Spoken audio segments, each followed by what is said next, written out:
Yeah, so I've been thinking about AI for a long time, since I was in college, really. It was one of the things that, the sort of 4 or 5 things I thought would really affect the future dramatically.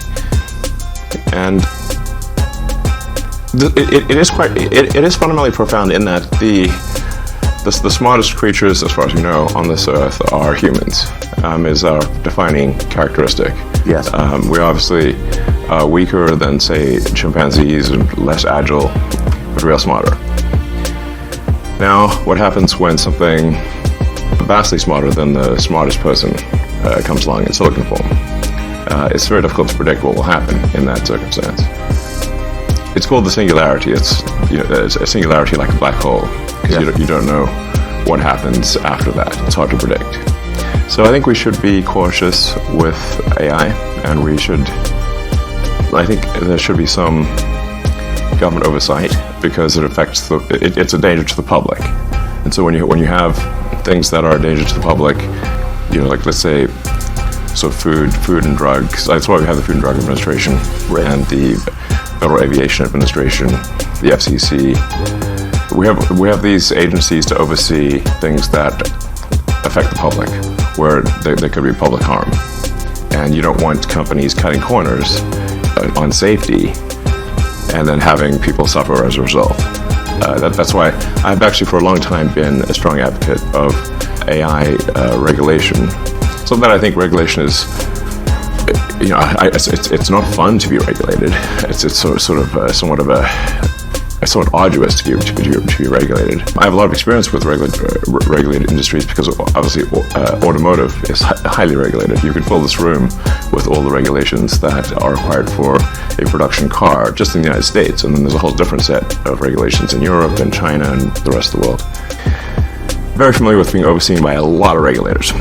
And the same thing is true with rockets. You can't just willy-nilly, shoot rockets off, not big ones anyway, because the FAA oversees that. And then even to get a launch license, there are probably half a dozen or more federal agencies that need to approve it, plus state agencies.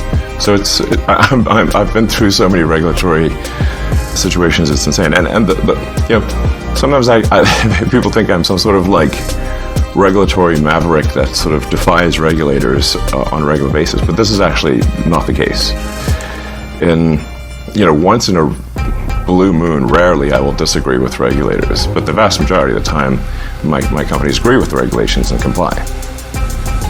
Anyway, so I think we should take this seriously, and we should have a regulatory agency. I think it needs to start with a group that initially seeks insight into AI, then solicits opinion from industry, and then has proposed rulemaking, and then those rules, will probably hopefully grudgingly be accepted by the major players in AI, and I think we'll have a better chance of advanced AI being beneficial to humanity in that circumstance. The danger, really, AI is perhaps more dangerous than, say, mismanaged aircraft design or production maintenance or bad car production, in the sense that it has the potential, however small one may regard that probability, but it is non-trivial. It has the potential of civilizational destruction. There's movies like Terminator, but it wouldn't quite happen like Terminator, because the intelligence would be in the data centers. Right. The robot's just the end effector. But I think perhaps what you may be alluding to here is that regulations are really only put into effect after something terrible has happened. And if that's the case for AI, and we're only putting regulations after something terrible has happened, it may be too late to actually put the regulations in place. The AI may be in control at that point. I mean, the reason OpenAI exists at all is that Larry Page and I used to be close friends, and I would stay at his house in Palo Alto, and I would talk to him late into the night about AI safety. And at least my perception was that Larry was not taking AI safety seriously enough. And he really seemed to be one sort of digital superintelligence, basically digital God, if you will. He's made many public statements over the years that the whole goal of Google is what's called AGI, artificial general intelligence or artificial superintelligence. And I agree with him that there's great potential for good, but there's also potential for bad. And so if you've got some radical new technology, you want to try to take the set of actions that maximize the probability that it will do good and minimize the probability it will do bad things. It can't just be hell for leather. Let's just go, barreling forward and, hope for the best. And then at one point, I said, well, what about, we got to make sure humanity's okay here. And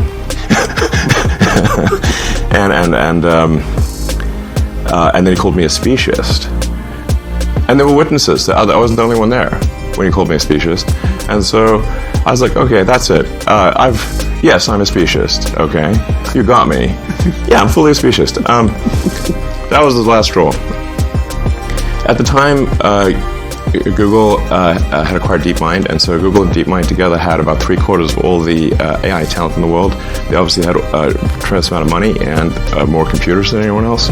So I'm like, okay, we have a unipolar world here where there's just one company that has close to a monopoly on AI talent and computers, like scaled computing, and the person who's in charge doesn't seem to care about safety. This is not good. So then I thought, okay, what's the furthest thing from Google would be like a non-profit that is fully open, because Google was closed for profit.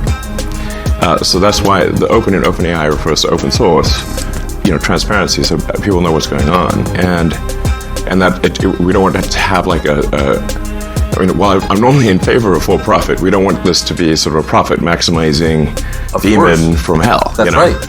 That just never stops. Right. So that's how OpenAI with incentives that. Yes, I think we want pro-human. Yeah. Let's make the future good for the humans. Yes. Yes, because we're humans.